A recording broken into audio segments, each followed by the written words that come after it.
بسم اللہ الرحمن الرحیم ما خلقت الجن والانس الا لیعبدون۔ اللہ نے انسانوں کو اس لیے بنایا کہ اللہ کو جھکیں، اس کی عبادت کریں۔ انسان کی زندگی میں کمال یہی ہے کہ اپنے رب رحمان اللہ کریم خالق مالک رازق پالک کو پہچانیں۔ اللہ کی عبادت کرتے ہو، اس کو جھکتے ہو تو انسان ہو، نہیں تو حیوانات سے بدتر ہو۔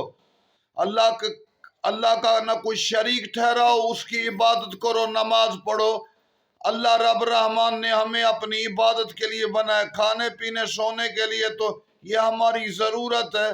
اصل ہماری تخلیق کی وجہ امام اللہ کی عبادت ہے۔ اللہ کو مانو، اللہ کا ذکر کرو، کوئی اس کا شریک نہ ٹھہراؤ۔ جب امام زمانہ مہدی علیہ السلام آئیں گے، نہ مشرک ہوں گے، نہ تارک الصلاۃ ہوں گے، نہ فاسق فاجر ہوں گے، تمام لوگ مومن مخلص بعمل ہوں گے مہدی آقا کی وجہ سے۔